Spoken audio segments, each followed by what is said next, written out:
Hello, everyone.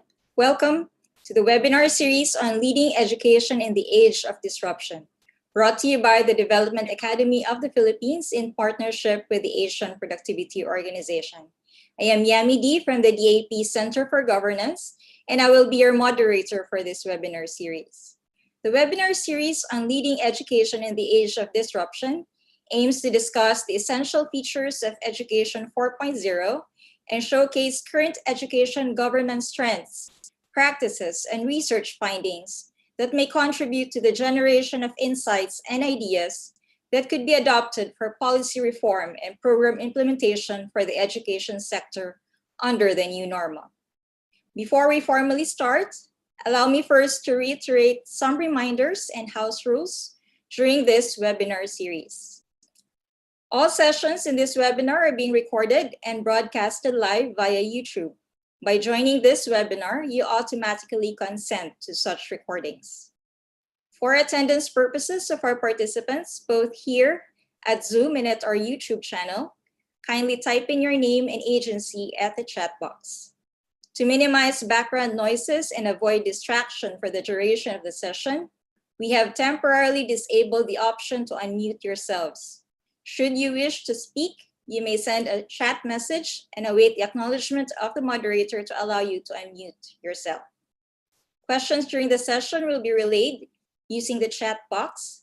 Kindly type in your complete name and agency along with your question for the open forum. While today we have two resource speakers, may we additionally request that you indicate to whom you would like to direct your question or if the question would be for both of them.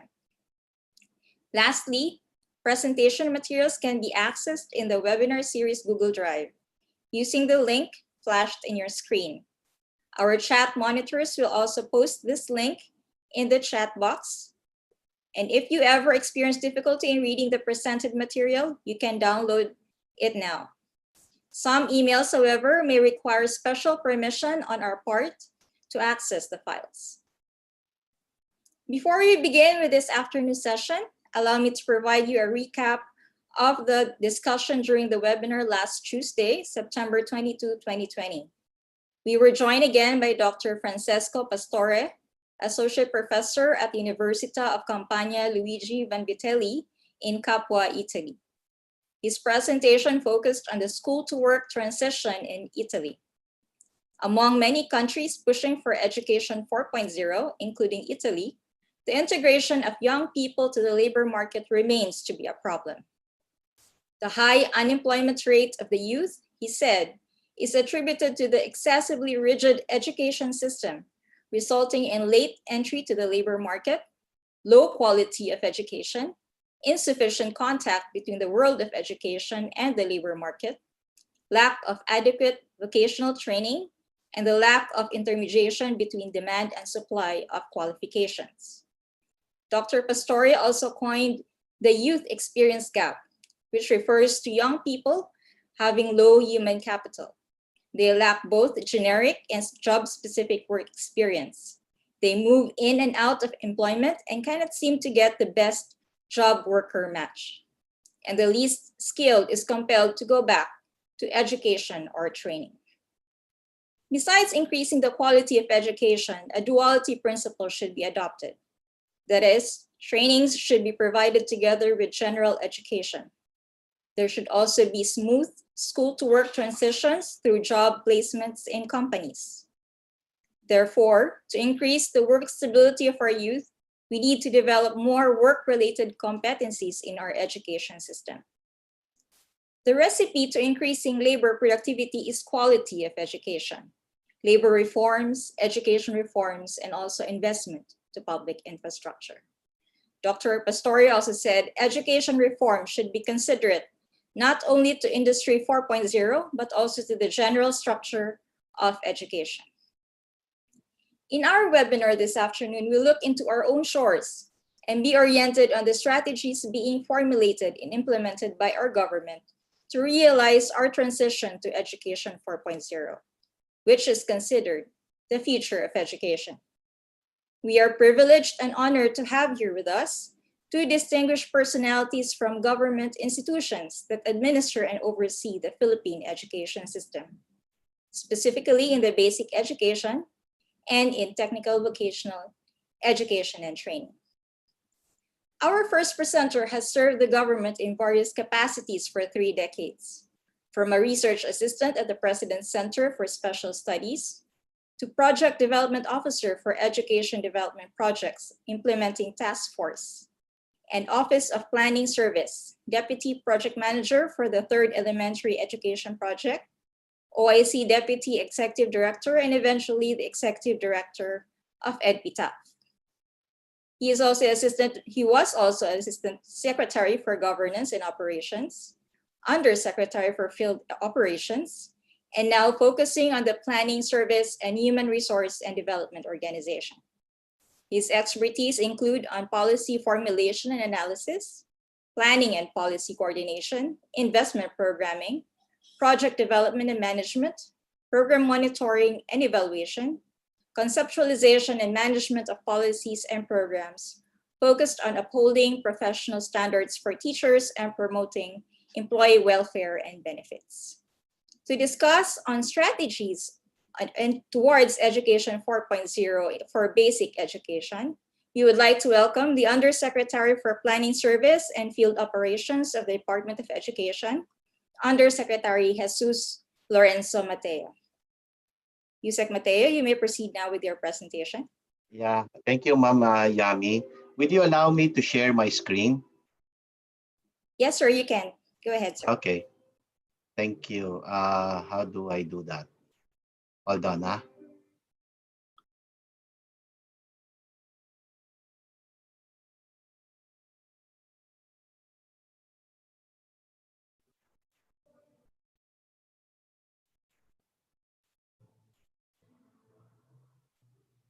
Is it sharing? Ma'am Not yet. Yami? Not yet, sir. There you go, sir. Sorry, that's not the one. Sorry.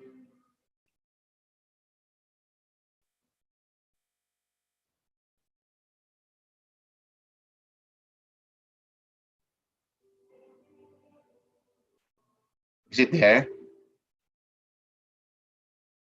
Ma'am, is it there? Not yet, sir. Hold on.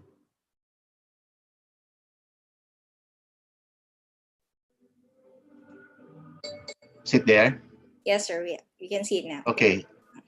Yeah, the title is DepEd Strategies for Basic Education in the New Normal. Is that the one? Is it showing? Yes, sir, it is. Okay, yeah. Well, firstly, let me say congratulations to the organizers of this program, Ma'am Yami and the rest of the AP. And I'd like to also say good afternoon to my colleagues in the Department of Education as well as TESDA. No? Let me begin my presentation. I'm pretty sure my colleagues in the department are pretty aware of the Basic Education Learning Continuity Plan or the Basic Education Learning Continuity Plan. This is in response to the pandemic, but we look at the Learning Continuity Plan, not just a quick response to the pandemic, but rather a future investment to education. Because we believe that after this pandemic, it will be a new normal for all of us. No? So the Learning Continuity Plan is basically a guide to all levels of the governance level in the Department of Education, which is informed by various sectors from the non-government organization, private sector group, as well as local government group in fulfilling our responsibility to provide learning opportunities to our children. And this is also anchored in the what we call the educalidad. This is the framework for pivoting to quality education. The principles underlying the learning continuity plan are five. No? First and foremost is that we need to protect the health, safety, well-being of learners, teachers, and personnel so that we will be able to prevent or reduce the further transmission of COVID-19. Then the second principle is, as I've said, to ensure learning continuity for all, not only learners as well as all of us, given this new normal. The third is to facilitate the safe return of learners and teachers to school if and when face-to-face classes already allowed. As mentioned by the President during the State of the Nation address, the face-to-face will only happen as early as next year. The fourth, which is equally important, is the equity consideration. As we all know, given the magnitude and given the complexity of our country, which is composed of about 7,000 plus islands, there are varying degrees of not only economic but also social as well. No? And finally, the learning continuity plan is a link and a bridge to pivoting to quality education as link as anchored on the sulong edukalidad and education futures. The component consists of the curriculum. What we did in the curriculum, learning competencies, is to focus on the most essential learning competencies without compromising quality. And it is also anchored on the 21st century skills. The second component is relative to the various learning modalities that will be appropriate for each learner, conditions of the learners as well as the teachers. The third is the preparation of teachers and school leaders on these new modalities. The fourth definitely is in relation to ensuring that they are safe. We protect the welfare of our learners as well as the school places and workplaces, such that in the move towards the opening on August 24, but it was further moved back to October 5, we reconfigured our annual school opening activities like the Brigada Eskwela, the Oplan Balik Eskwela. My colleagues from the department knows this, that in the past, the Brigada Eskwela is really about maintenance of school. But now we are enhancing partnership with our stakeholders. Um, any plan will not materialize unless we look at the financial aspect as well as a form of delivery. And finally, we need to recalibrate our monitoring and evaluation framework. As I've said, this is about sulong edukalidad, anchored on the sulong edukalidad. And we have an acronym there. It's KITE. K stands for K to 12, review and update, improving the learning environment, teachers upskilling and reskilling, and finally, engagement of our stakeholders. Okay, now, I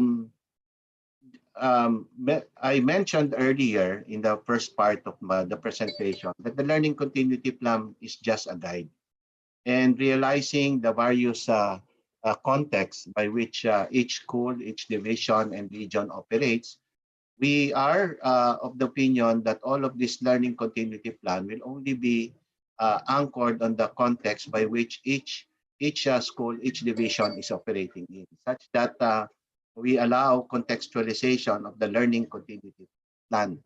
In fact, um, if you remember, in August 10, we conducted our dry run and simulation nationwide, featuring some of the different modalities in a different context. No? So, first and foremost, all of this will be anchored or is a function of enrollment to ensure the health and welfare of our learners and our teachers, as well as personnel. We conducted what we call the remote enrollment via online, mobile phone, community assistance through the efforts of local government units, using what we call the learner enrollment survey form. And we mined the results of this survey such that we were able to at least come up with the different modalities. No? Thus far, the enrollment figure is at 24.5 million, but that already increased today. Today, the enrollment is already at 24.6 million, which represents 88.66% of the previous school year. If you take out the public only, the enrollment is now at 22.436 million, or 99.39% if you compare it with the previous school year. But the challenge right now is stepping up our effort to ensuring that our private school will continue to provide learning. As you can see in this slide, they are right now at 49.40%, but given the new figures, they're now at 49.55%, or 2.133 million. Okay, I will not go into this because I mentioned already that we are just focusing on the most essential learning competencies. As to the learning deliveries, whilst face-to-face is not yet allowed, education must continue through various modalities, either through modular, which means printed or offline digital, the online, the television, and radio. Let me emphasize that there is this mistaken notion that there is only one modality in the delivery of education services, and that is online, which is not true, as borne by the survey that we conducted, that not all areas in the Philippines are connected to the internet. But safe to say that we also gathered information on the use of television and radio. Okay, on the printed modules, this refers to the competency-specific materials that covers key elements of a lesson, from motivation, instruction to assessment. On online distance learning, this is delivered through the DepEd Commons, which we set up. In fact, our ICT group is saying that given this, we might be able to bag the there's a contest there. And in any case, the key assumptions in the distance learning is that students and teachers have access to internet. They have their own devices, whether it be a laptop, desktop, mobile phones, and students are oriented in this type of online learning, or a combination thereof. So key considerations on the online distance learning are expenses for online learning, such as load for data and electricity, as well as the household members, because we know for a fact, based on that survey again, that in some families there is only one device, a laptop, which is shared normally by 2 or 3 learners. On education television, I'd like to point out that through the effort of the Secretary of Education, Secretary Leonor Magtolis Briones, and some EXICOM members, we were able to touch base with Secretary Andanar, and Secretary Andanar agreed for DepEd to use the frequency of government televisions and radios. Not only that, we are also finalizing our agreement with the private sector providers of television and radio program. Okay. On learning resources, our curriculum and instruction group were able to already map out the minimum essential learning competencies as far as the textbook is concerned. So this can also be used by our learners, aside from the self-learning modules that has being developed right now, not only by central office, but also by the field offices. The learning resources will include activity sheets, some videos and radio-based, depending on the devices and depending on the modalities that they will choose. And it will all be aligned with the minimum essential learning competencies. As far as assessment is concerned, given the various modalities, it is essential that we review the type of assessment or test that will be provided to the learners to assess the progress of each of the learner. Because bottom line, we want to ensure that as we implement this learning continuity plan, learners will learn based on the learning continuity plan. Okay, naturally, uh, we also have to ensure that our teachers, our employees are will continue to develop professionally, no?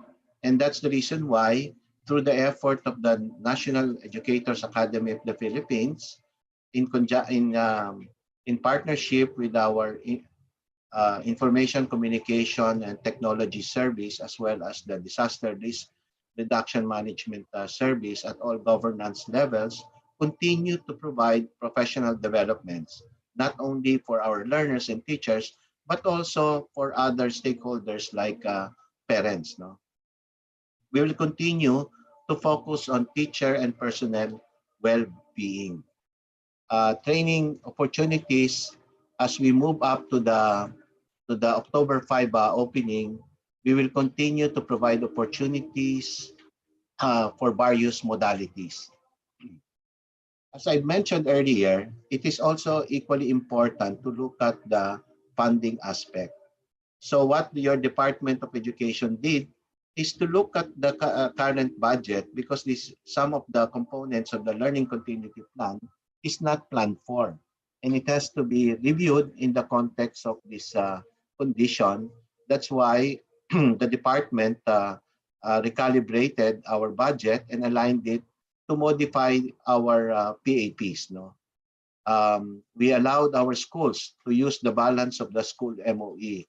While we do recognize that some of the school MOE is not sufficient, we said that we will continue to engage our local government units through the use of the Special Education Fund and even the General Fund of local government units. The Department of Finance with the other agencies continue to have a conversation with our official development assistants like the ADB, World Bank, UNICEF, and so on, to look at the existing collaboration or agreements with them and realign it to the requirements of the learning continuity plan. For now, in the Brigada Escuela effort is to maximize private sector contribution. In fact, the latest is that we were able to generate an additional 6.5 billion to supplement the available funds coming from the national government to DepEd and from the local government units. Okay, and then as far as research and development is concerned, while we continue to implement, we cannot stop our research agenda to ensure that our policies are really appropriate to the times. No? On health standards, one of the important policies signed and disseminated is in relation to the health standards. As early as May, if I'm not mistaken, Department Order 14 was issued to ensure the safety of our learners and our teachers and personnel. So looking ahead, what the Secretary keeps on saying is that given this pandemic, we now look at the future. No, definitely, what is happening right now may be an input to what will happen in the future, and therefore it is important that the Department of Education needs to restructure itself to come up to establish what we call the Education Futures Unit.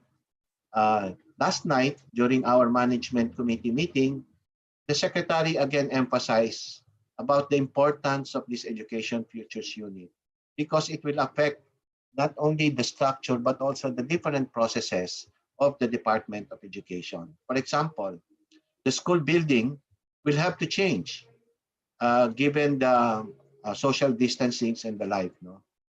Some of the delivery modes will also have to change. That the pre-service curriculum will also have to change, as well as the training program. Okay, so that's it. because I see Ma'am Yami showing her video. So that only signals to me that my time is up. Thank you. Thank you very much, Undersecretary Mateo. Well, it was a very good presentation, sir. Thank you very much.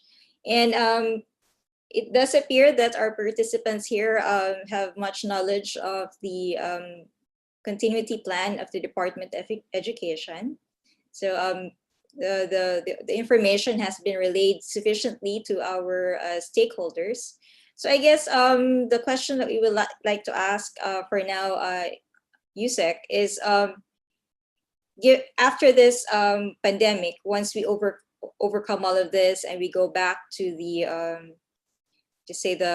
go back to what it was before this all happened, the pandemic, would there be a change in with regards the perspective of the Department of Education on would there be educational reforms that will be done with regards to curriculum? Will we be looking towards the education 4.0 perspective? Oh yes, definitely. Even before this, we are looking at changing the curriculum so that we will be aligned with the Industry 4.0.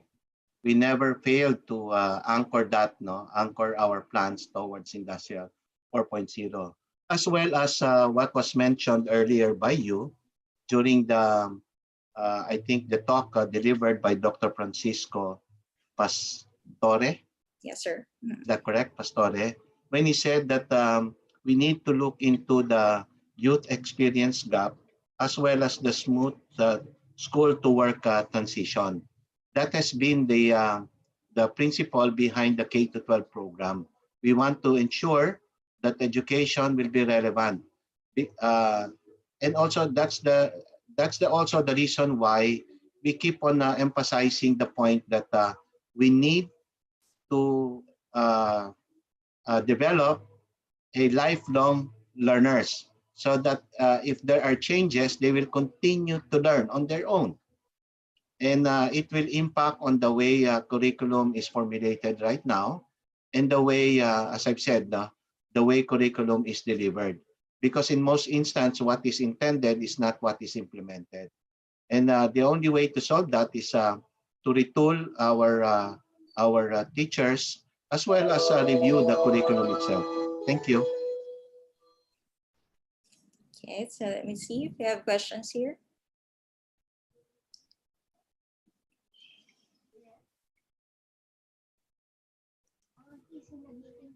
All right, so I'll just check if we have questions here from our chat boxes.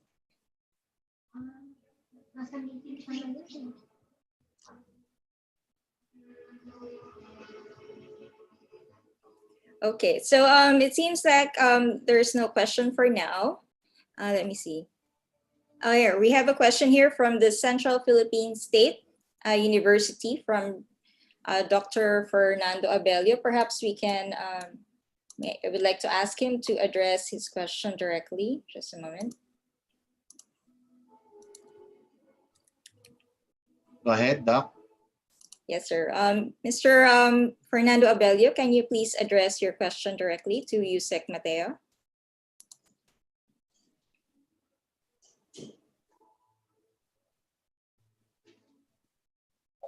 Good afternoon to each and everyone. Ma'am, hello. Yes, go ahead, sir. I would like to ask, although that I am connected with higher education, I would like only to ask Sir Yusik how to ensure the reading skills of our kindergarten and grades 1 to 3 pupils, that they can be given proper consideration by their teachers, especially that they are school at home.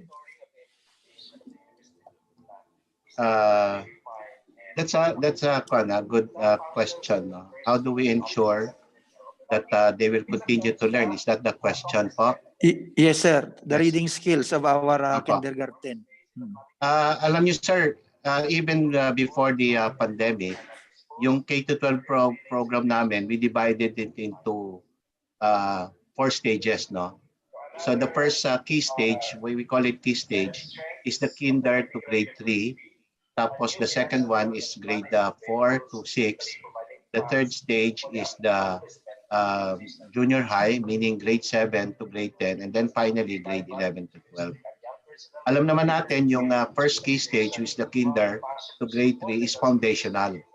And therefore, we have to shift our focus on the K to 12, on the kinder to grade 3, without syempre forgetting about the other key stages. Pero ang importante dito kasi is also the teacher, no? That's why even in our hiring policy, differentiated po yung hiring policy natin when it comes to kinder, when it comes to other grade levels. That's one measure that we are doing to ensure that by the time learner from kinder moves up to grade 3, they are already, shall we say, lifelong learners or readers, no? Equally important is also the availability of learning resources. Kaya nga po, importante natignan din natin yung ibang aspeto ng edukasyon kamukha ng mga teacher-pupil ratio. I'd like to report lang that our teacher-pupil ratio has improved significantly. In the past, there is this mistaken notion that we are still in 1:70 or 1:50 na teacher-pupil ratio, which is not the case.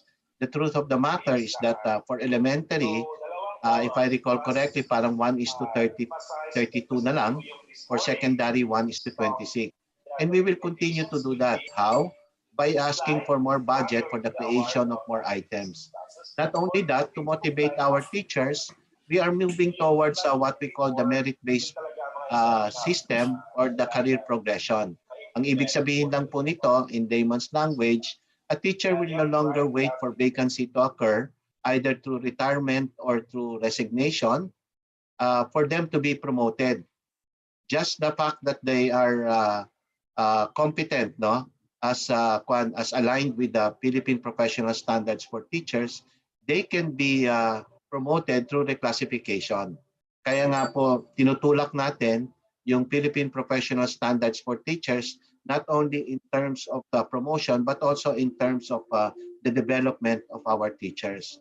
I'm also happy to report that CHED also is also looking at the pre-service curriculum to be attuned or aligned with the Philippine Professional Standards for Teachers.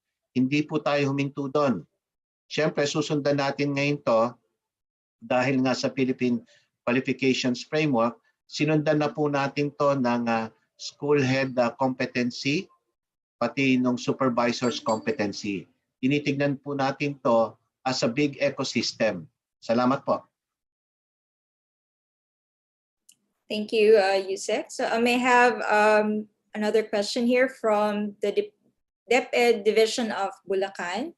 May I call Mr. James Randolph Macalino to address his question directly? Good afternoon, sir.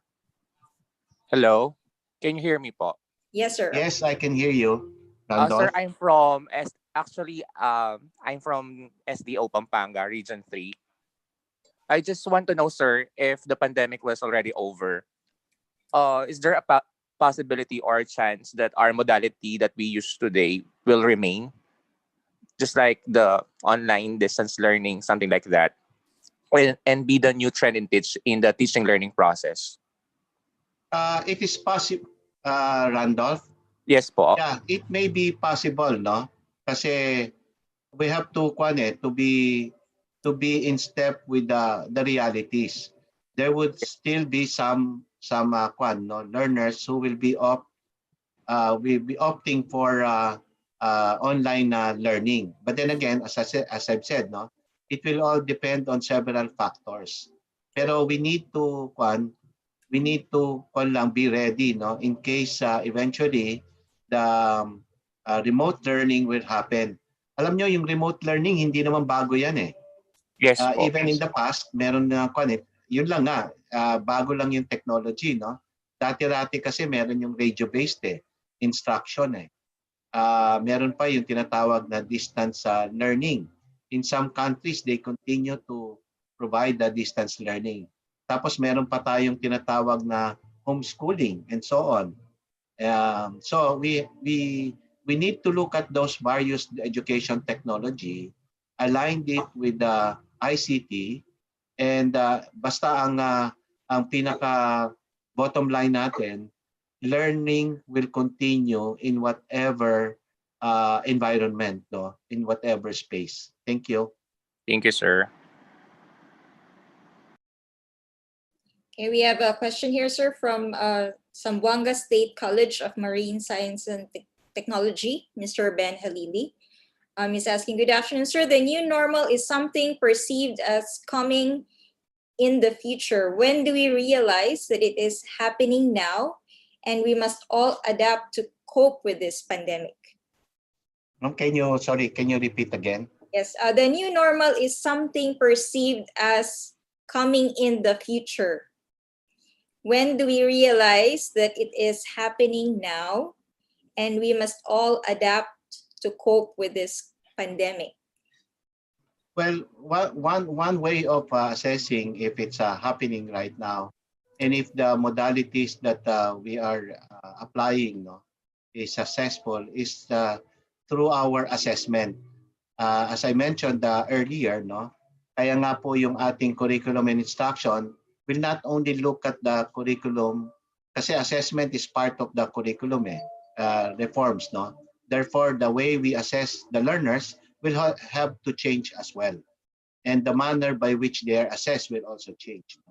What basically we are saying is that we should now predict, no, we should now be in step with the certain realities, and this pandemic is giving us some signals, no, on what the future lies, no, what will happen in the future. Baka hindi lamang ito it might happen again in the future, or it may be through natural calamities like volcanoes, earthquake. In fact, naghahanda rin tayo just in case, no, of the big one na sinasabi nila, that might also disrupt education.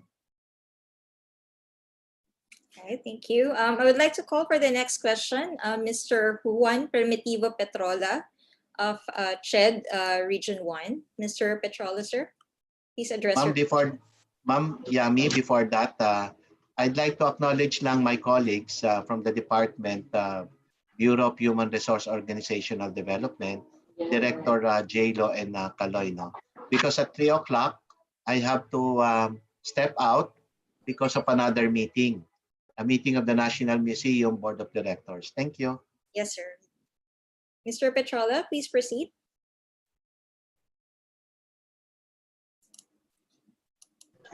Hello, magandang hapon po. Yusek, just about the learning continuity plan, because we've been hearing that the public schools are ready about it. May I just ask kung ano pong suporta ang pwede nating maitulong pa sa ating mga kasama sa private schools, particularly that though some private schools have already started their classes, marami pa rin ho ang medyo sabihin natin na kumakapakapapa sa dilim sa pinagdadaanan natin. Ano kung assurance ang pwede nating maibigay sa kanila na ang suporta ko ng DepEd ay hindi lamang po pang public schools kundi pang private schools din po. Maraming salamat po. Maraming salamat, no. Iko-correct ko lang yung impression, no, kasi parang nagpe-prevail na notion is that the Department of Education exists only for public schools, which is not the case. The Department of Education is both for public and private. That's why the department, just like TED and TESDA, has regulatory power over the private school. As to the question, what are the measures being undertaken to ensure that we continue the public-private complementarity? Ang isa po ditong evidence is the continuing program called the Government Assistance to Student, Teachers, and Private Education. In fact, no less than the Secretary in as early as May, no, has elevated the concerns of the private schools in the Interagency Task Force, no. Kung mapapansin nyo, yung Bayanihan Act 2 ay na-consider na po yung mga concerns ng private school. One of which is to provide financial assistance to those displaced workers, no. Not only that, the department has a program called policy, no, which will be issued soon. This is in relation to hiring of learner support aides, or what we call tutors or para-teachers, to help our teachers, no? So yung mga naapektuhan po na private school, mas lalo na doon sa mga nagsarado po, no? Yung mga teachers na nandun, pwede po mag-apply as learner support aid, or pwede po silang mag-apply doon sa mga available positions. At the moment, we continue to hire new teachers because we were given 10,000 positions. I'm pretty sure that that is not enough kasi ang original proposal natin to maintain the teacher-pupil ratio, we need an additional 53,000. Hindi naman mag-exist ang schools kung wala rin mga support personnel. Kaya nga po ang isang attempt ng Department of Education ay makatulong pa rin ng makapag-create pa rin po ng non-teaching positions. Now, in relation to the private schools, as I mentioned, the government assistance to student teachers in private education consists of several sub-programs. Ito po yung education service contracting, ito po yung senior high school voucher program, ito yung joint delivery voucher program, and finally, the teacher salary subsidy. Sa teacher salary subsidy po, kasi alam naman natin, yung may unevenness when it comes to the salary of teachers. Let's look at the base pay lang, no? Entry level. Ang public school teachers, ang entry level niya ay nasa 21,000 plus na, or magiging 22 sa susunod na SSL 5, no? Yung second tranche ng SSL 5. If you include other benefits doon, it may go up to as high as 24 or 25. Unlike in private school, the salary scale has a range of 6,000 to about 15,000. Hindi po namin sinali dito yung mga outliers. When I say outlier schools na private schools, these are the big schools that can afford, no? But mostly private schools are small. They cannot operate. In fact, there are about 865 schools that already express their intent not to offer schooling or not to open this school year. And this will affect 4,300 plus teachers, no? And 58,000 learners. So hindi naman natin pababayaan yan. Kaya nga po, humahanap pa rin tayo ng mga iba pang programa, one of which is the hiring of those teachers as learner support aides. Thank you, sir. We have another question here from Mr. Michael Del Rosario of DepEd Naga. Sir, you may address your question directly. Hello, sir. Good afternoon. This is Michael Del Rosario from DepEd Naga City po, Bicol. Yeah, good Sir, afternoon, kasi Sir Michael. Yes po. I have attended po several consultations since 2018 regarding the professional development of teachers. And now we're actually waiting for the merit selection plan, yung revised po. And ang question ko lang po, kailan po natin or kailan po ba officially i-issue po yung bagong merit selection plan ng teachers and ng mga personnel sa DepEd po? Maraming salamat, Michael, sa interest mo dito, no? Opo. Alam mo, hindi lang to pang DepEd kasi dahil ito ay will also involve the Civil Service Commission as well as the Department of Budget and Management. Kaya nga yung polisiya po nito, hindi lang po DepEd order, it will be in the form of a joint circular between DepEd, at the very least, no, between DepEd and DBM, because it affects also the staffing pattern and staffing processes of the DBM. How we wish nga that it is only limited to the department, but we don't operate in a silo. Yun po, kaya I'm just requesting for some understanding, but our target date really is that by the end of the year, hopefully, no, as soon as we are able to refine some of the concerns of the DBM, we will be able to finalize the joint circular, and this will be the basis for the merit-based promotion. Kasi ang titignan po rin natin doon, yung ating budget rin po Alam po natin naman, yung budget ng pamahalaan po ay nagmumula po yan sa taxes ng government. Dahil dito sa pandemic, naapektuhan po yung revenue. Kaya nga po ang ating finance managers is also looking at borrowing kasi hindi nga ma-raise yung revenue internally because of the slowdown economic activity. Thank you po. Another question na lang po, sir. Yes, go ahead.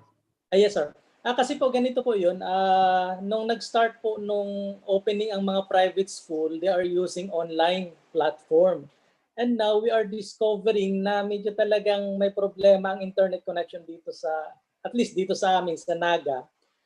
May initiative po ba si DepEd na magkaroon ng sort of memorandum of agreement or any kind of agreement with the internet provider to improve our connection, at least kahit sa mga cities po siguro na they can afford to conduct online classes? Okay, magandang tanong yan.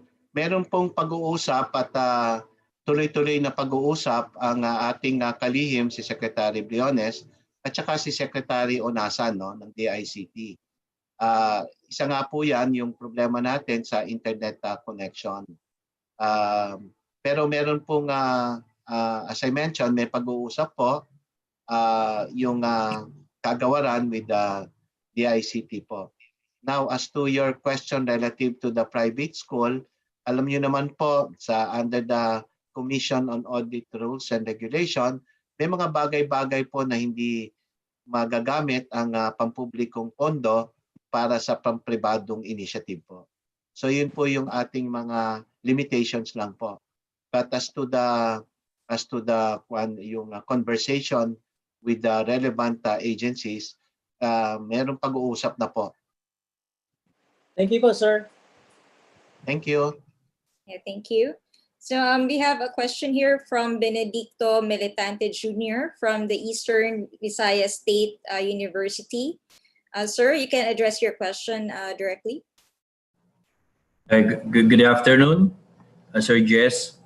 The question is that as DepEd is our partner in the training of our would-be teachers, now with the new normal, what could be the best strategy in the fulfillment of this requirement, considering that we don't have the face-to-face classes with the students? So I'll be asking a recommendation, a suggestion coming from DepEd in your point of view on how we can go about with a productive practice teaching endeavors so that we can really assess our students in the actual field of teaching. What may be possible strategies from the point of view of DepEd? Thank you. Okay, Sir Benedicto. Yes, sir. Right now, our curriculum and instruction is also in discussion with the Commission on Higher Education relative to those points that you are raising. No? Pero initially, my thought bubble on the matter is that pwede naman po yung teaching a non-face-to-face using online. So it's just a matter of coming up with some sort of a new assessment of those would-be teachers. No? We don't have the answers. Yes, sir. Yes, sir. Kailangan pag-usapan natin to in relation to what is happening right now. Kasi iba-iba rin po yung mga conditions bawat probinsya, bawat region. No? And hopefully, no, if we can control the transmission, maybe what we can do is have a limited face-to-face. No? But then again, that is a decision to be made by the interagency task force as well as the president. Thank you. Okay, thank you very much, sir. All right, sir, we just have two questions before you go. So may I call for the next question, Ms. Majarani Jacinto from DepEd Sur. Let me just see if he's here. Okay, let me just read her question then. In relation to addressing the difficulty of our parents in providing assistance to their children, especially for those less fortunate, we are considering the tapping of teacher assistant. may update na po ba tayo kung ano yung pwedeng i-grant sa mga teacher assistant? Okay. Magandang tanong yan, pero sususugan ko muna yung tanong ni Sir Benedicto kanina. Siguro ang role ng CHED dito is to look at the pre-service curriculum to ensure that they are prepared in any modalities that is being implemented right now. And then as to your next question, Ma'am Amy, no, yung sa learner support aids natin, Yami pala. Yung sa learner support aids po, kagaya ng nabanggit ko kanina, we are just finalizing the policy on learner support aid, no, to ensure that we continue, that will be the vehicle to help our parents, no. Either yung parents walang kakayahan magturo dahil hindi sufficient yung kanilang education, o kaya naman na nagtatrabaho yung mga mga magulang natin. Ito po yung isang initiative ng DepEd to hire the learner support aids, no. Pero mangyayari po to at the division level. Kasi hindi naman po natin alam sa central office kung ano po mga pinili. Ito po yung tinatawag nating contextualization.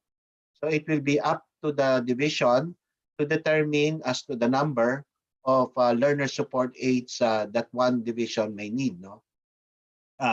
Number two, in terms of source of funds, ang tinitingnan po natin dito ay mostly yung savings from the school MOE and alternatively from the local government units, either to the Special Education Fund or SEF, General Fund, or alternatively also with the support of the private sector. Kagaya ng binanggit ko kanina, hindi po alam po natin na hindi lahat ng pondo makukuha natin sa national government. Kasi yung source ng funding lang ng national government, nanggagaling po yan sa mga taxes, no, revenues. Dahil nga po nag-slow down yung economic activity natin, apektado po yung revenues natin. Salamat. Okay, so for our last question for this hour, may I call Gilbert Gayrama of DepEd Caraga to address his question directly. Sir Gilbert Gayrama.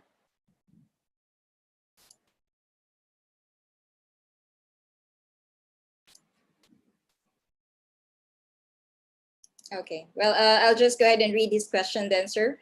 Good afternoon. Considering that private schools are mostly online distance learning, is it allowed if they have enrollment from other provinces or countries?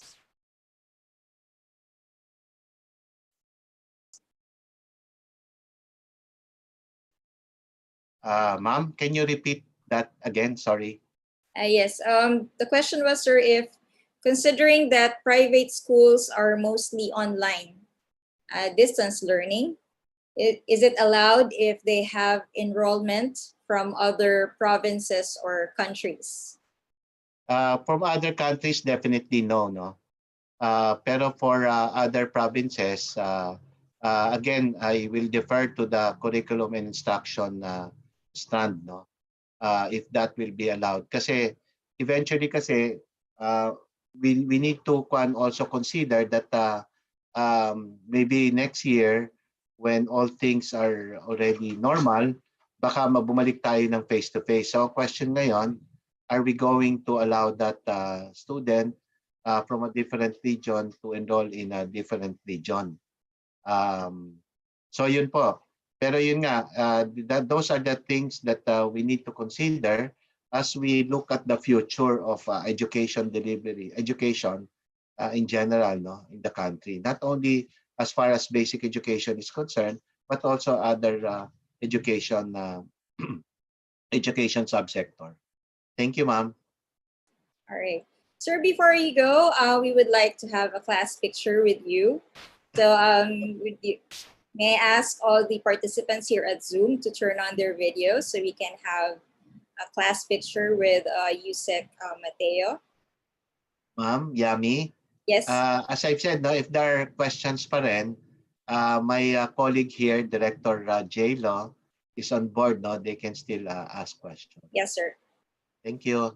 Okay, all right. So all smiles to the camera, please, so we can have our class picture with Yusek Mateo before he goes. All right, 1, 2.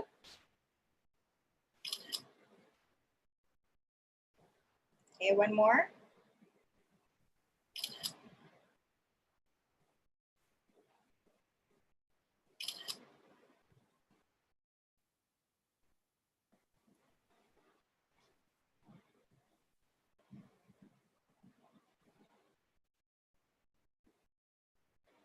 All right.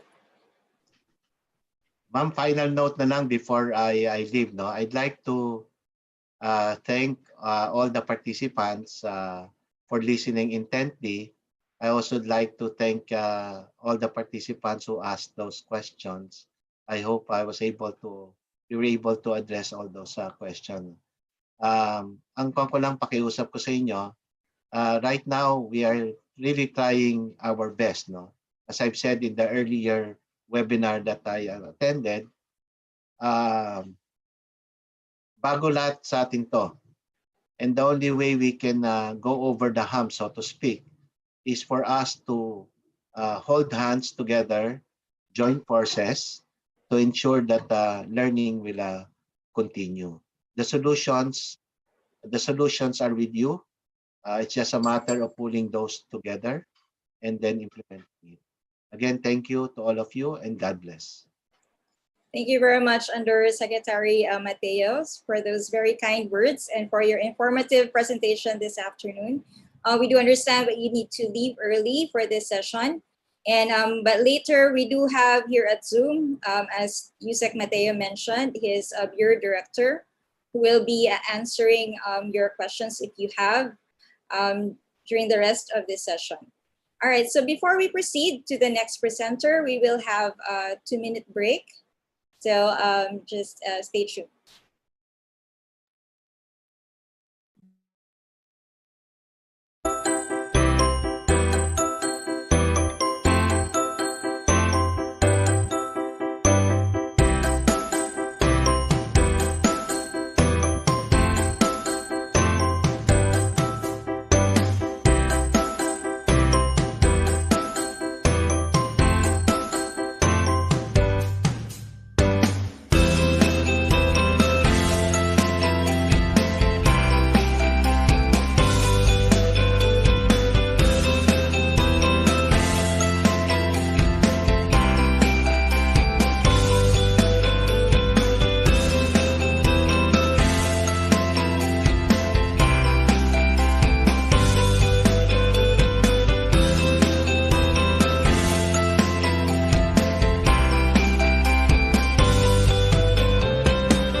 Okay, welcome back. So we will now proceed to our second presenter. Our next presenter started in the government as the chief of the Provincial Manpower Training Center and Public Employment Service Office Manager of the Provincial Government of Surigao del Norte. Subsequently, he served as Provincial Director of Surigao del Norte and Agusan del Norte Provincial Offices of the Technical Education and Skills Development Authority, or TESDA. Prior to becoming Regional Director of TESDA Caraga, Region 7, Central Visayas, and Region 6, Western Visayas. Currently, he is the Regional Director of the TESDA Regional Office in the National Capital Region. So for our next presentation from the Technical Education and Skills Development Authority, we bid a warm welcome to Regional Director Florencio F. Sunico Jr. Dr. Sunico, the platform is yours, sir.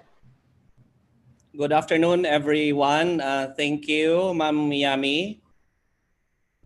We thank the Development Academy of the Philippines through the Center for Governance for inviting TESDA over here in this webinar on leading education in the age of disruption on behalf of our Secretary Sid La Peña, and all the deputy directors general. May I make mention of our DDG for plans and policies, DDG Rose Ordanet. Our budget is being heard at the Senate now, and so she couldn't make it today. I'm doing this in her behalf. I am seeing familiar faces, especially from Mindanao, where I am. So nice to see our colleagues there, especially from DepEd and TESDA, as well as from the higher ed. May I greet my fellow resource speaker, I suppose he has left already, Yusik Jess Mateo of DepEd.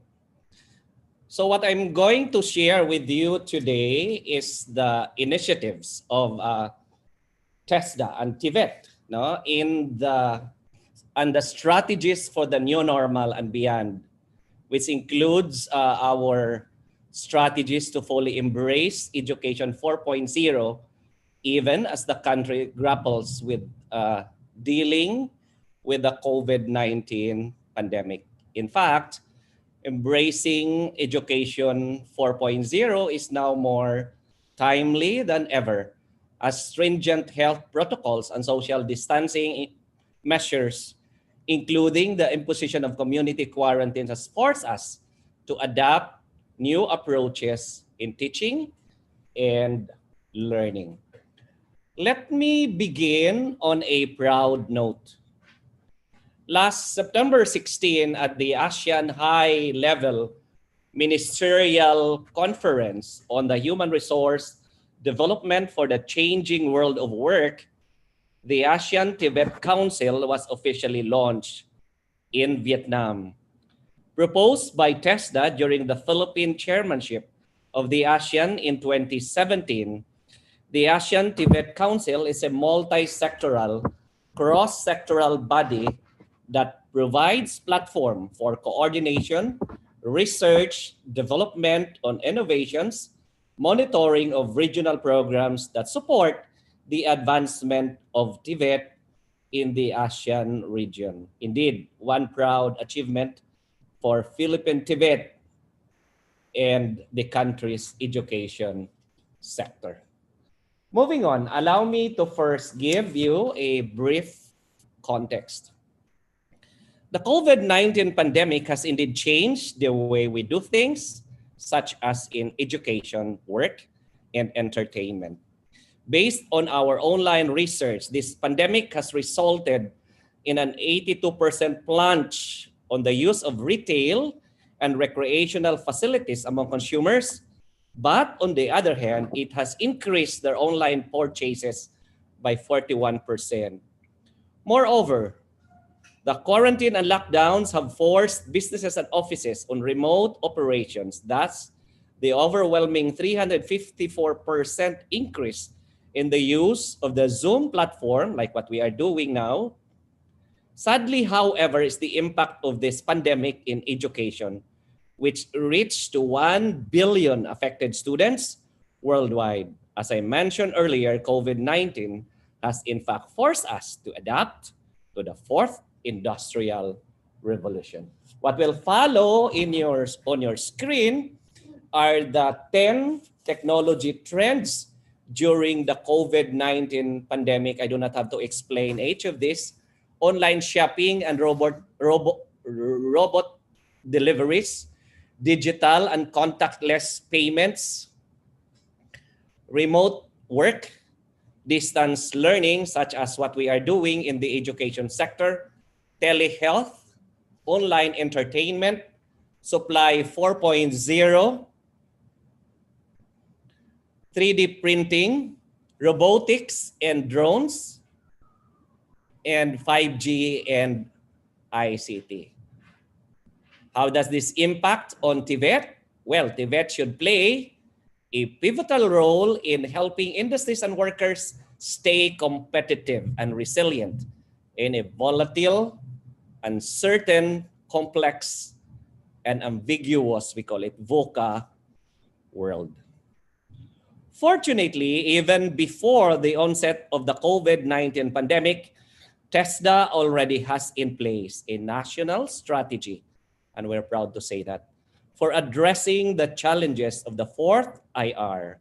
And these are already being updated and realigned to also take into consideration the challenges that we are now facing due to COVID-19.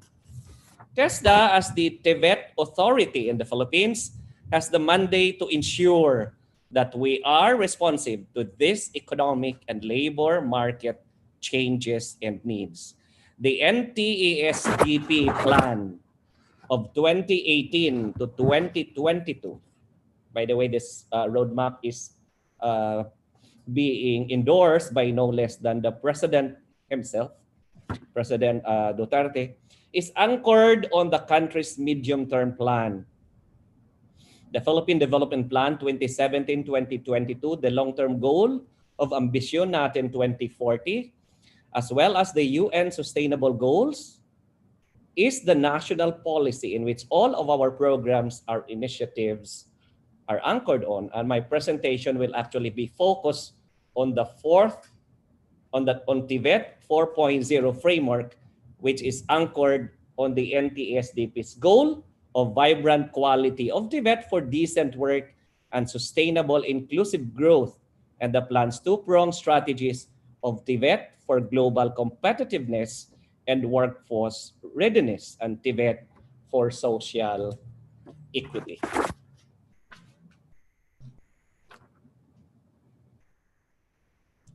And the NTSDP is the sectoral plan. The TVET 4.0 framework provides us the specific strategies in which we shall be addressing the challenges and the requirements of the fourth IR, and how we will cope with the better or new normal and beyond. As mentioned earlier, we have developed this framework pre-COVID, and now we see that it is how the TVET sector will cope, survive, revive, and thrive for a better normal towards the fourth IR.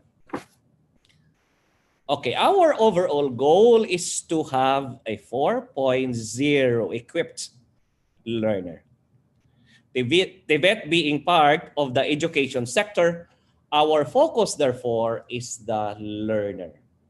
And we have a common goal there with the rest of the education agencies like the DepEd and the higher education department.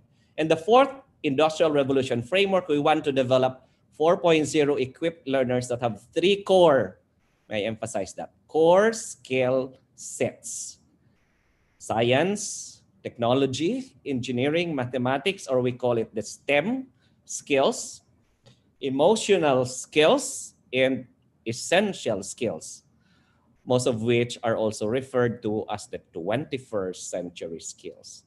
Listed here are the essential skills needed for our learners to thrive in the world of fourth IR and the better normal: complex problem solving, critical thinking, creativity, people management, coordinating with others, emotional intelligence, judgment and decision-making, service orientation, negotiation, cognitive flexibility. If you will notice, the ones shown here are devoid of hard or technical skills. These are what we call foundational skills, in the sense that they equip our trainees with the tools needed for them to be adaptive and resilient in light of the changing skills requirements brought about by the fourth IR. The Future of Jobs report of 2018 by the World Economic Forum also shows that executives desired employees with critical thinking and collaboration skills even more than those with technical skills. The next slide will show us the totality of our TVET Philippines 4.0 framework and its strategies. And it's here that I will dwell a little while in explaining this. These are not new concepts. We know that. In fact, most, if not all, of the strategies in this framework are already being implemented by TESDA. It is just a matter of recalibrating these programs to make sure they address the unique challenges of the better normal and the fourth IR.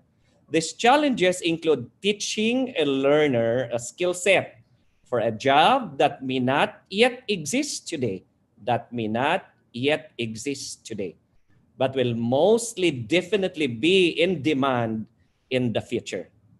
Or capacitating a trainee to be able to teach in demand for IR skills, or introducing research and innovation and intensifying partnerships, including a culture of lifelong learning, not just in Tibet, but the whole Philippine education system. The actions that will be undertaken to achieve each strategy will be developed and implemented in consultation with our TVET stakeholders, including the learners and the trainees. To provide the groundwork on which TVET programs can be implemented under the fourth IR regime, TESDA, as the authority in Tibet, must develop and promulgate responsive and agile policies that would include institutionalizing lifelong learning, not just within TESDA, but throughout the entire Philippine education system. Let's take note here that we already have the Philippine Qualifications Framework in place, which allows for a unified pathway for our learners from the basic ed towards the higher education system. And this entails working very closely with our counterpart education agencies. We also need to strengthen our existing consultation mechanisms to make sure our stakeholders' voices are heard, and this include the learners.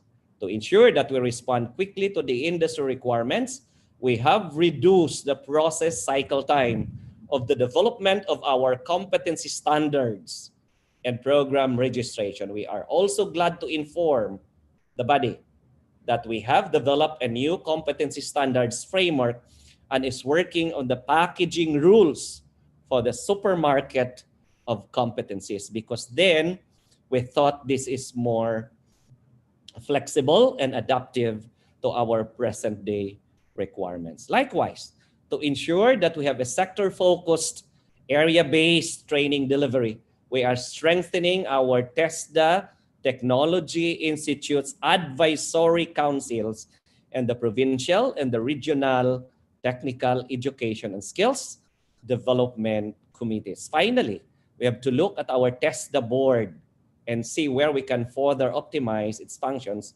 and composition to ensure dynamism in terms of policy promulgation. To have an evidence-based policy formulation, skills anticipation and forecasting, and research and TVET, including knowledge management system, shall likewise be strengthened. On governance, we'll have to make our TVET system at par with global standards, modernization, upgrading of TESDA schools and institutions, which includes the establishment of innovation centers and virtual classrooms shall be pursued. And to support this, we already have developed the Innovation in TVET framework. We shall be maximizing the Tolong Trabajo Fund established through RA 11230 to support emerging and highly technical skills requirements of industries and to support the MSMEs affected by the pandemic to help them bounce back from the pandemic. This pandemic has shown us the importance of technology and ICT. Thus, for the TVET system to be able to respond to the fourth IR and the new normal, our ICT infrastructure and information system shall be strengthened.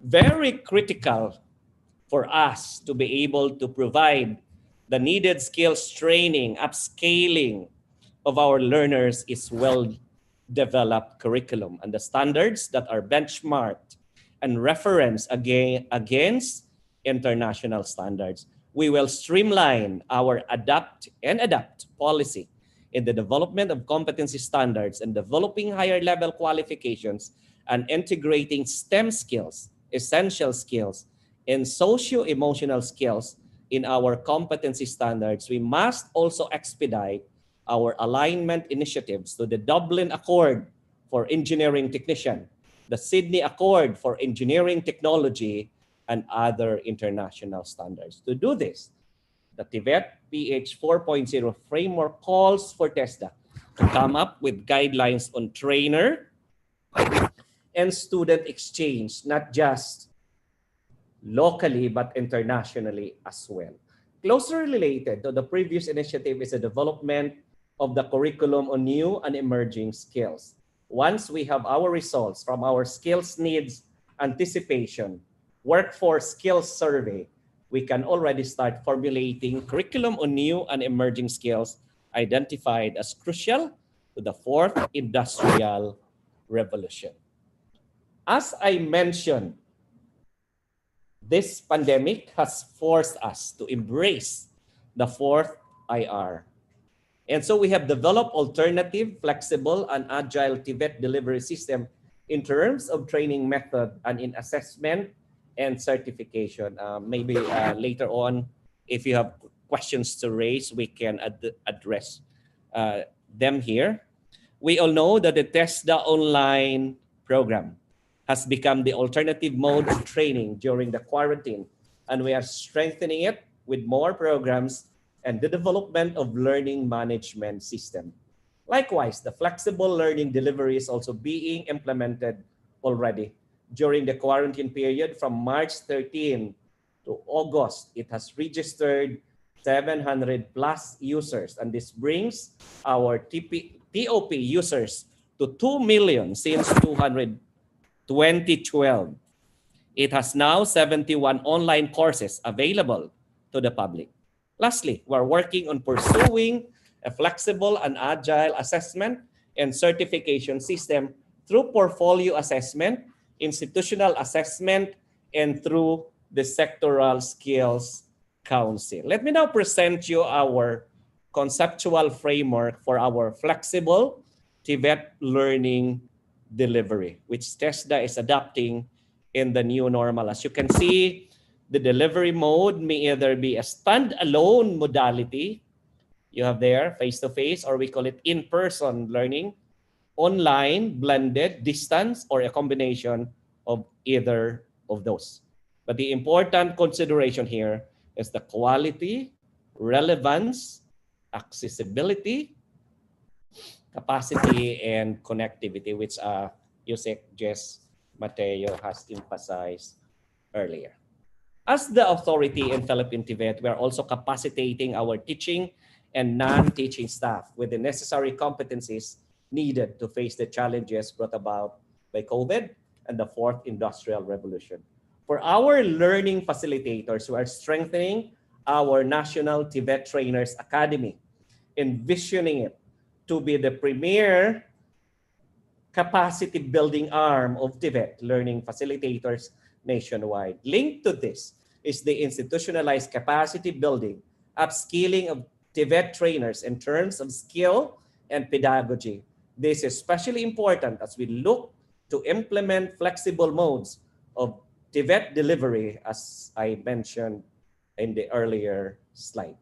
Industry experience will also be required from TVET trainers. We cannot compromise on this. Although this has been our policy for a while now, we will be streamlining this even further to ensure that our TVET trainers are regularly immersed in industry practice or are knowledgeable in the latest industry trends to ensure relevance of training imparted to our students. Finally, we are also developing training programs to capacitate our staff on ICT-related skills, essential skills, research and development, green technology, among others. Then the last component in the spokes of our fourth IR framework is to leverage our partnership in the implementation of TVET programs. Industry participation in all areas, from policy making to program implementation, is needed to ensure that our programs are truly demand-driven. After all, who better to determine the skills requirements of industries than the industries themselves, the users of our skills? A couple of strategies are in place on this front. We recently released new enterprise-based training guidelines under the new normal environment. We're also encouraging more companies to participate in enterprise-based training through tax benefits and other financial and non-financial incentives. The operationalization of industry boards and TTI advisory councils will also strengthen local level engagement and increase the effectiveness of our TVET programs in each locality. We are providing support, funding support for in-company training of enterprises, strengthening further our promotion, advocacies, and campaigns with regards to enterprise-based training and continuing to engage private sector to be active players in TVET. I'm down to my last slide. I have consumed a total of 22 out of my 40 minutes. In closing, and to encapsulate my entire presentation, TVET has and will always be a crucial input in providing decent employment and livelihood opportunities to our clientele. Whether to meet the skills needs of the fourth IR or to address the unique challenges brought about by the COVID-19 pandemic, TVET will remain a viable answer as long as it is demand-driven and as long as it continues to provide relevant, efficient, accessible, and high-quality technical education and skills development opportunity for those that need it. That ends my presentation on behalf of the entire TESDA, headed by our secretary. It's my honor and pleasure to have joined you in this webinar series. Ma'am Yami? Thank you very much, Dr. Sunico. It was a very comprehensive presentation that you did. Now we'll now proceed now to the open forum. So while Yusek Mateo had already left for his meeting, Bureau Director Jennifer Lopez will be answering your questions if you have any DepEd related questions. And if you would like to ask Regional Director Sunico, you may do as well.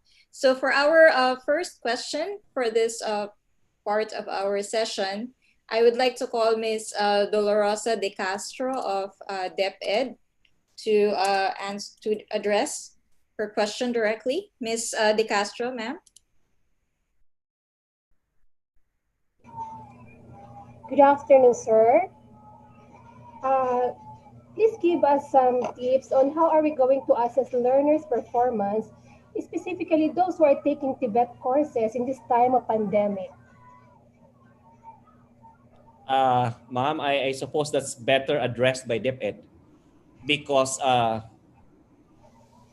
the TVL track, you know that we have a standard mode of assessment, and that is our competency assessment tools.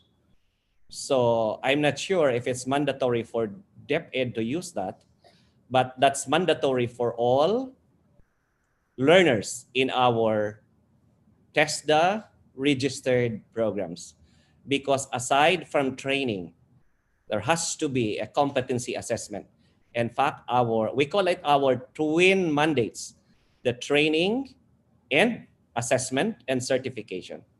That's our unique mandate because the training can be provided by anyone. All entities can in fact run training programs for as long as they are registered with TESDA. But the competency assessment is a unique mandate that is an exercise of what I call our sovereign function. So I'm not really sure what's the modality of assessing DepEd's learners in the TVL track, but we have a tool. We call it the competency assessment tools. Thank you. Sir, follow-up question po. Our learners really have that kind of assessment. But what I'm asking is the kind of assessment. We have assessment for learning, di po ba? Sir, tinatanong ko lang po kasi po, yung po ating po mga TVET courses po kasi, kailangan po nila, most po yung pong mga competency po ay face-to-face.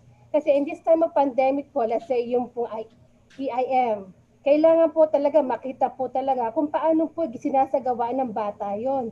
So in this time of pandemic, paano po yun i-assess? Let me explain that. You are talking about the modality of conducting assessment. That's correct? Yes, sir. Yes, yeah, sir. we do not. Where are you from? What's your quarantine level? An ECQ, sir. MGCQ. MGCQ, sorry. MGCQ. Which region, ma'am, please? 4A. 4A. Been assigned in 4A, Calabarzon. Okay.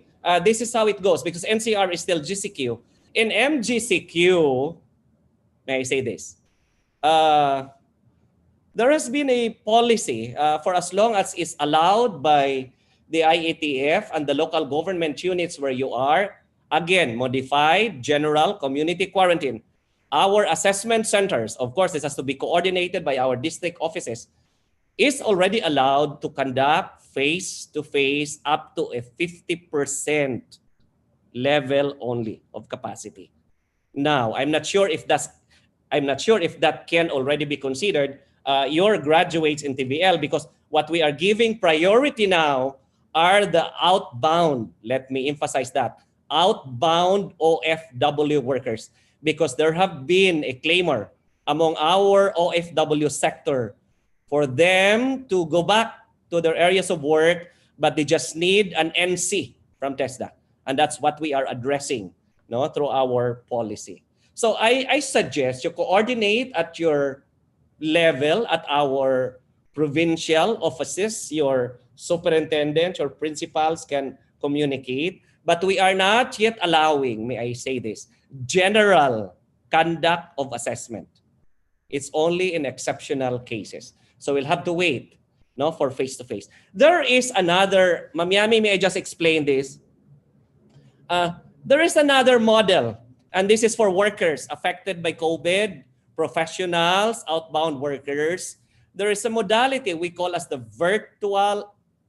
a portfolio assessment where you need to submit documents and your products and your outputs. There is a team that conducts this. There's a board of experts, but the requirement is so stringent. It requires 5 years experience in industry.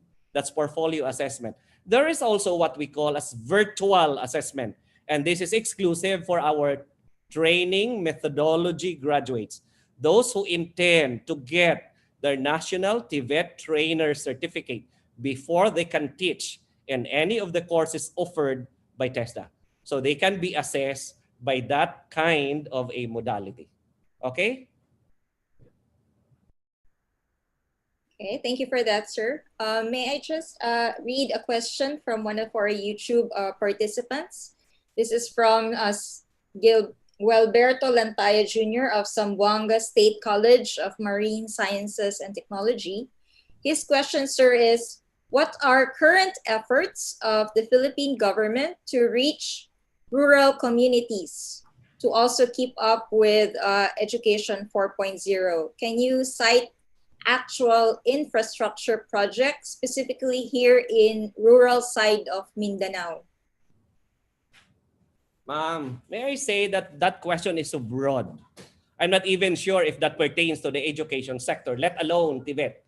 Because if you are talking about development initiatives, that's better addressed by the whole of government effort. What I can at this time provide you is what TESDA is doing in the sector of Tibet to help the countryside develop, especially those in conflict affected. We are part of that EO70 whole of nation approach. And in fact, this is the centerpiece program of Secretary La Peña, community development programs in conflict affected, no, in IP communities. We are doing that. We have models for community-based programs. This is convergence because TESDA is the chair of the Poverty Reduction and Livelihood Employment Cluster of EO70, and there are 12 line of efforts there. We have been making strides, no, in capacitating marginalized sectors, especially the IP communities in Mindanao, using as trigger program our skills training. So that much I can respond, Ma'am Yami. Okay, thank you for that, sir. So for our next question, may I call Mr. Juan Primitivo Petrola from the Commission on Higher Education to address his question directly. Good afternoon, sir. There are selected higher education institutions who are offering the Bachelor of Technical Vocational Teacher Education and the Bachelor of Technology and Livelihood Education programs. Originally, the BTVTED and BTLED programs are part, or should I say, they are offsprings of the Bachelor of Secondary Education major in Technology and Livelihood Education. It is expected the graduates of these programs will be teaching in senior high school, particularly in the Tech Voc track.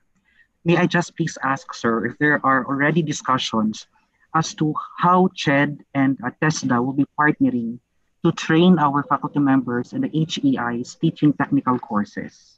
Thank you. Do we have a higher ed representative here in this forum? Because there are initiatives. Actually, there are. We are just trying to align our TVET component into that framework because that is a degree. And that's not within the ambit of TESDA. We have, in fact, we are offering now diploma programs. And that's level 5 in our PQF. But before we can grant that degree, this program that we offer at the level of TVET has to be, okay, given a pathway for credit transfer by higher ed.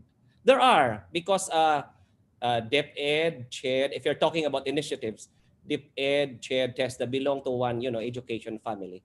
And there is, in fact, a coordinating council for education. There is a council for PQF that discusses this. So if you talk about initiatives going in that direction, there are. But TESDA at our level, we are ready to connect with the higher level institutions. But again, let me go back.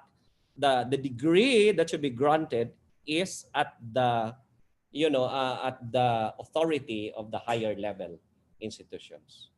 Okay, thank you. Thank you, sir. Our next question is from Mr. Ray Borrelio from the DepEd SDO Calamba.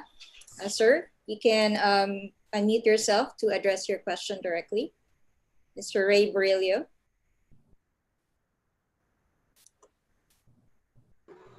Yes, ma'am. Thank you very much.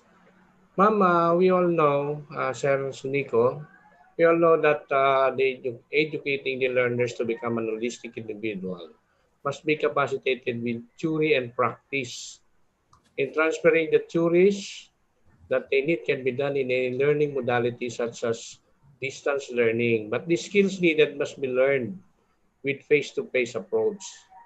So I am just thinking that during without this pandemic, they have the joint delivery voucher program to augment the gaps where the hands-on experience must be learned. So how can it be done without doing the face-to-face or hands-on experience on the other fields kung sakasakali? Yeah, it cannot be done without a face-to-face. We acknowledge that, except for content which can be delivered purely online. We are doing this in NCR for programs in IT. in IT, where all the contents can be done full online. The rest, unfortunately, cannot really be delivered. Now, that's why we have a blended modality, and we'll have to wait until the GCQ in NCR will be lifted so that the providers, our program providers, can already begin the blended component of our flexible learning delivery, unfortunately. Okay? So, sir, because we are also offering other like bread and pastry, welding, like Sir, such this is like DepEd, that. sir, no? This is DepEd.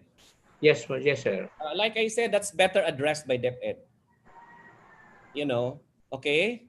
Oo. All right. Yes, that's better addressed by DepEd. I cannot, I'm sorry, I cannot make a statement on that one because these programs are governed by our counterpart education agency and the basic education department.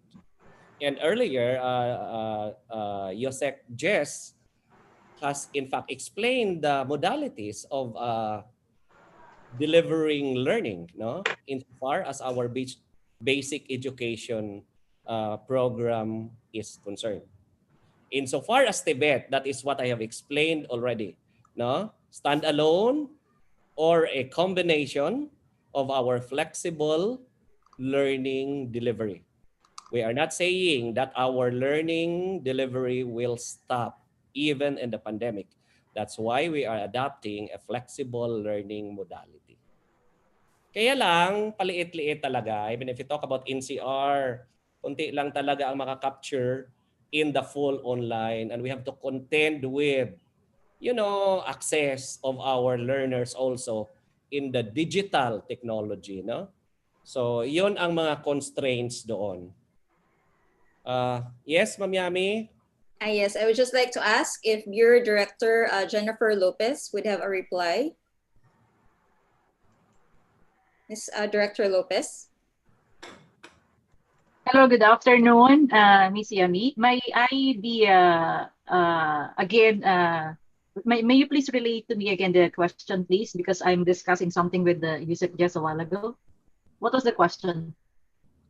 Mr. Borrelia, please go ahead.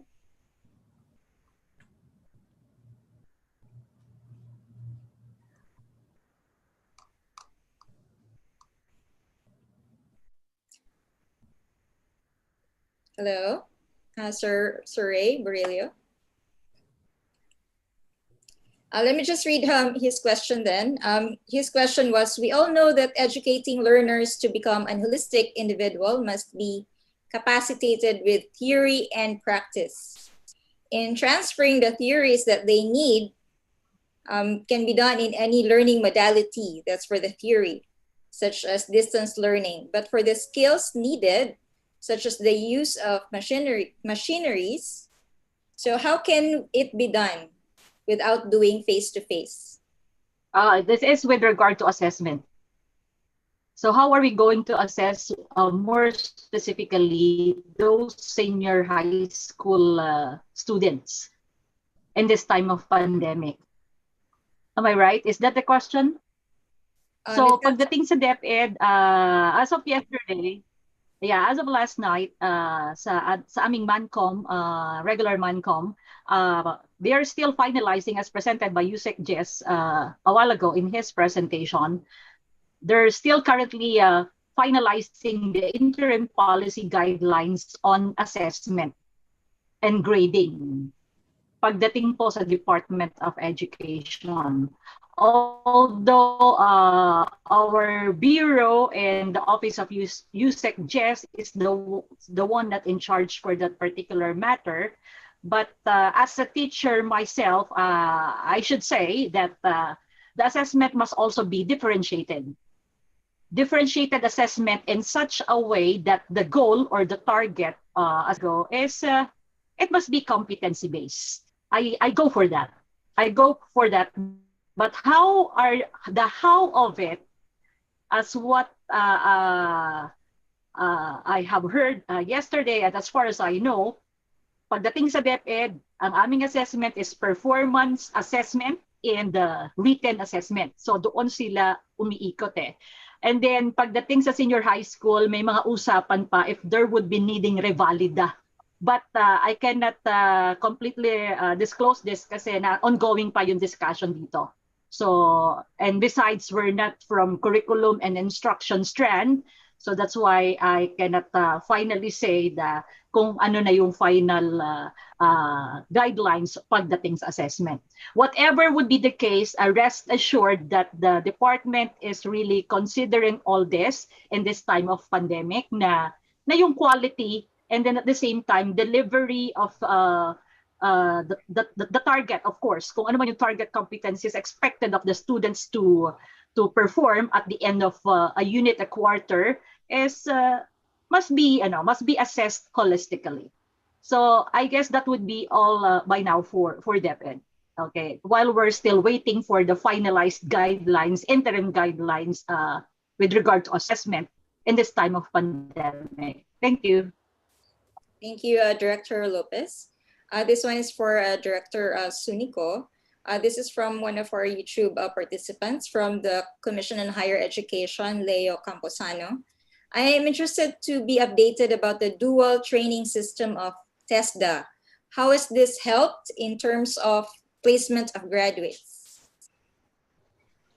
Yeah, it's good that that's being brought up. We still consider it our preferred mode of training delivery.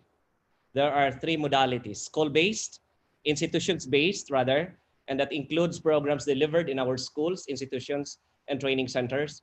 We have a training program for community, and the question earlier from, I suppose, Sambuanga about community development would be addressed by that program, community-based. And the third one is enterprise-based.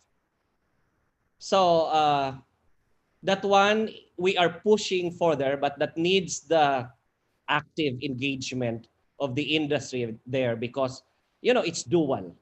A component of the delivery, the in-school learning content has to be delivered in the institution, but the practical aspect of the learner content must be done on the job.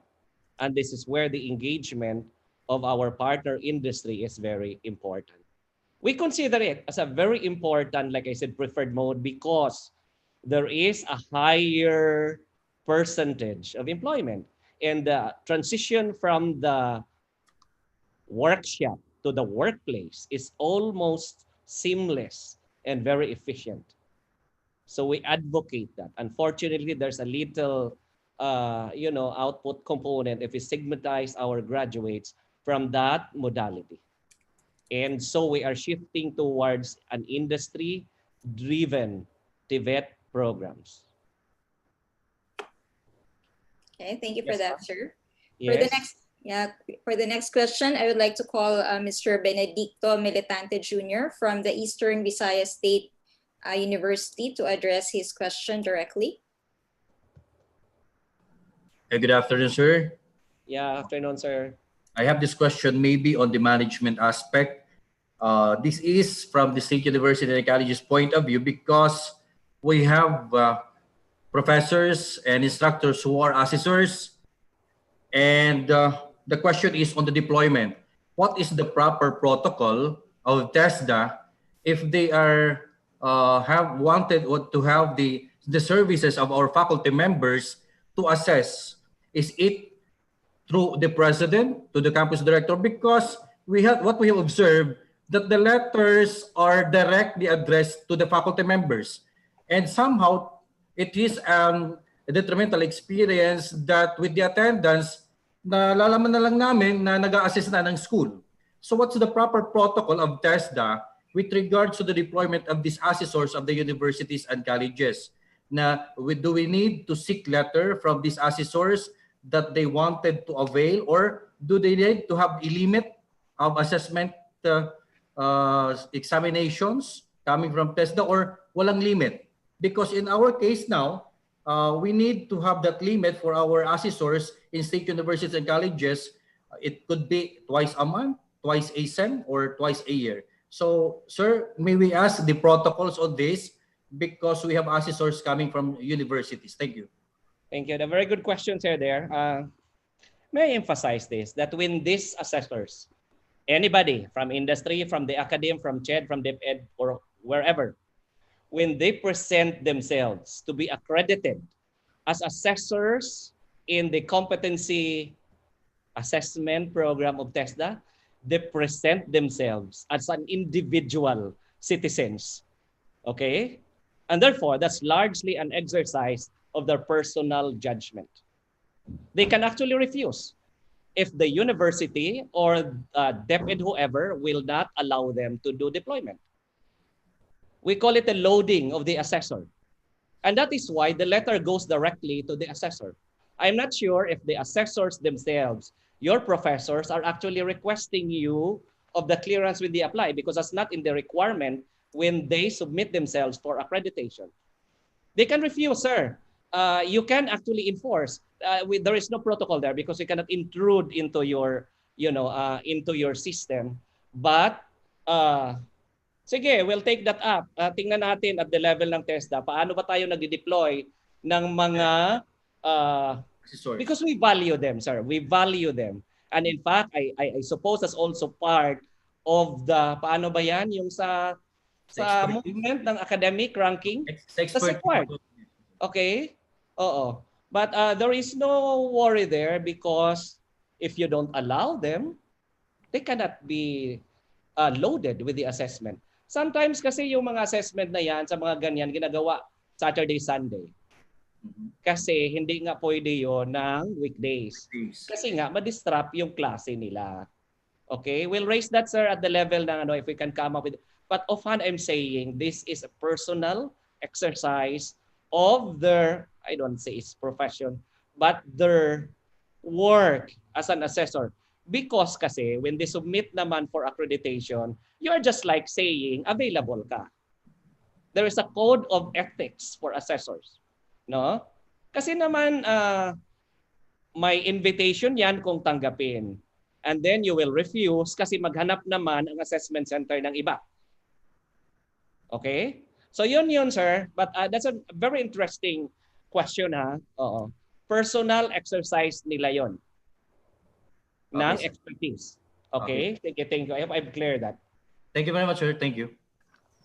Okay, so we have a question here from one of our YouTube participants, Dr. Ben Halili of Zamboanga State College of Marine Sciences and Technology. Dr. Sunico, can you give an assessment of how at par the Philippines is in comparison with other ASEAN countries vis-a-vis vocational education? It's very difficult to answer, but offhand I'm saying, in the absence of empirical data, but offhand we are saying, maybe, what? I just say this. Maybe the honor that's given to us to head that ASEAN Tibet Council is a recognition that in fact we are way ahead than our ASEAN counterparts insofar as Tibet is concerned. But I do not have empirical data here as of the moment to show where we are. If you talk about numerical, ranking, competitiveness ranking in so far as Tibet is concerned. So that's one. The second one is the marketability, the desirability of our graduates in the overseas market would show to us that indeed what we produce as products, as our workers, are in demand and of quality. And that is why we need that assessment as our quality assurance measure in the form of a national certificate to prove that when we do deploy our workers, they indeed pass the test of our national quality standards, because that is also being recognized now and aware. And in fact, we are pushing for that, the mutual recognition arrangement for our graduates. We are piloting it in the tourism sector such that all our graduates in the tourism sector in specific qualifications, when they seek employment in the ASEAN market, they do not have to go through another training again to get entry into their jobs, because then our qualifications are already aligned, no? Because there's such a thing as an ASEAN, qualifications referencing framework where all of these are aligned into one qualification system. Very indirectly, ma'am, because I cannot answer it directly. It's difficult to answer. I'm not in a position to respond to that question. Thank you. Understand, sir. So for we have our one final question from, let's see. Okay, well, it was here a while ago. This is from Al Gerald Barde from the Commission on Higher Education, Region 1. His question was, what may be the effects of automation to the employment of our skilled workers? Yeah, look at it from both sides. I'd like to look at it from an optimistic side. There would be people that would be displaced, but at the same time, we are creating new opportunities for jobs, new jobs that would have to be created when the fourth IR, automation and all would be in place. And that's where we are training our workers. Those who would be displaced will also train them. We have to retool them to a new skills to be at par. Nothing will be left out in our strategy towards fourth IR. All right. Yes. Okay. Thank you very much, Dr. Sunico. So that was a very great presentation with you, sir. And so for that concludes our open forum or Q&A. So I would just like to again request our participants here at the Zoom channel to open their video cameras for a documentation, a class picture with Regional Director Sunico for this particular part of our session. So please turn on your video cameras, please.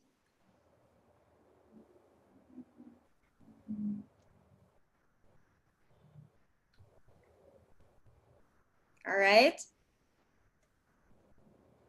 Okay, so all smiles now.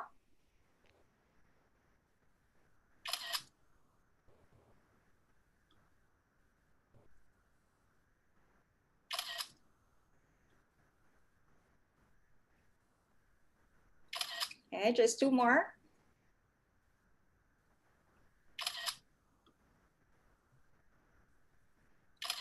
Okay, there you go. All right, so thank you very much to again to Regional Director Sunico from TESDA, and we would also like to acknowledge or appreciate the contribution of Bureau Director Jennifer Lopez in place of Undersecretary Mateo in the Q&A. So we would like to thank our participants both here at the Zoom and YouTube platforms. We also extend our gratitude to our resource speakers for the past weeks, beginning September 3 to today. We express our deep appreciation to the knowledge and expertise that you have shared to all of us. And we are very privileged to have you in our sessions. To formally close this webinar series on leading education in the age of disruption, we would like to call the Director of the Center for Governance Operations Management Office of the Development Academy of the Philippines to give his closing remarks.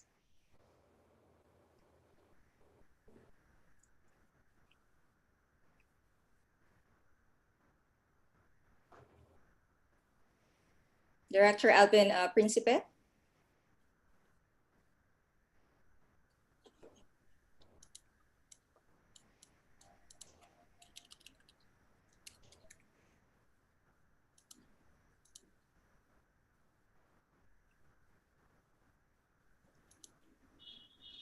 All right.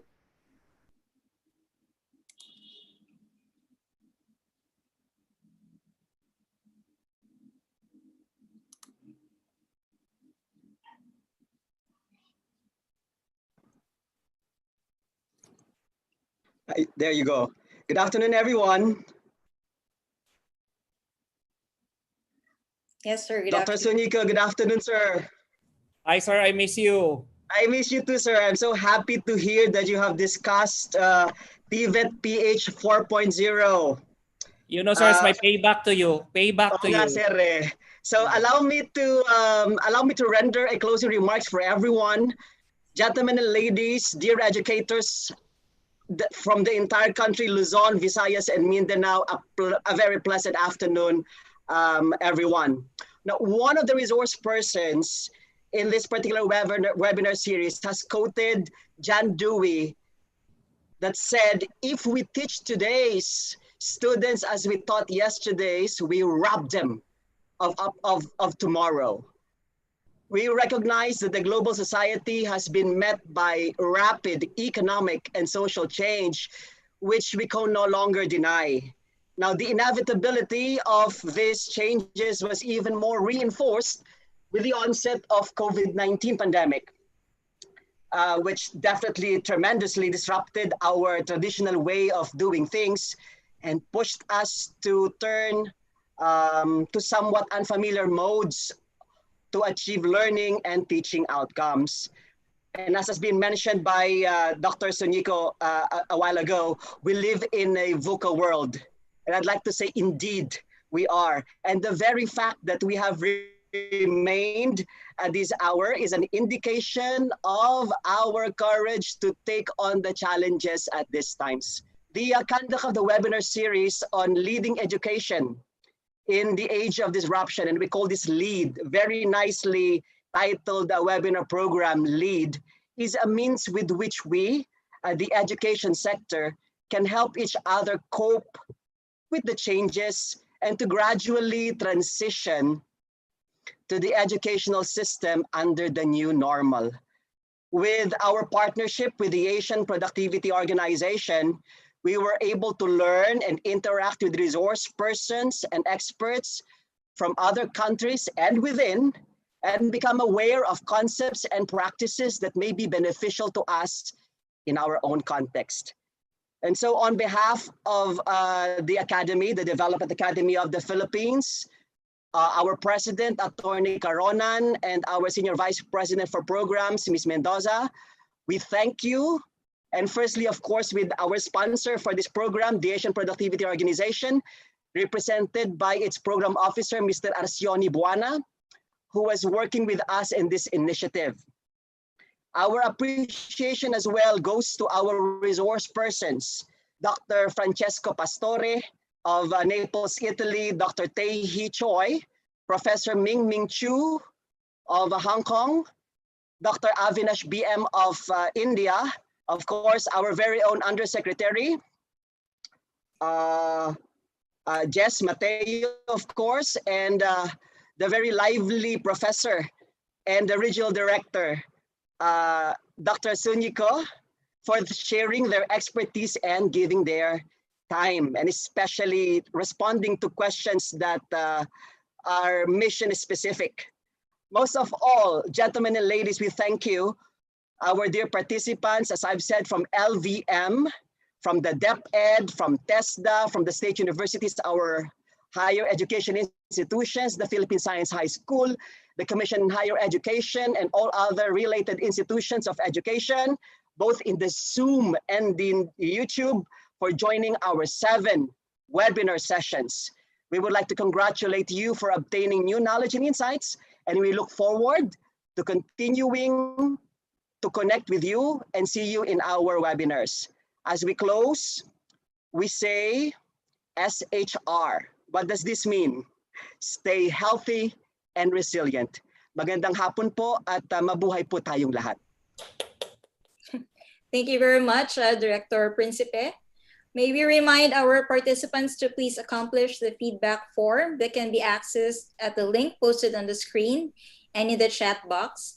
Your comments and suggestions in the previous feedback forms had been duly noted, and they will be indeed be helpful for us to bring you quality and relevant interventions such as this webinar series. We would also like to inform everybody that after this session, we will start processing your e-certificates. So kindly wait for our updates in the succeeding weeks. It has been great hosting you during this webinar series. We hope to see you again in our next trainings and interventions. From the Academy, again, thank you all for your active participation. God bless and stay safe always.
you.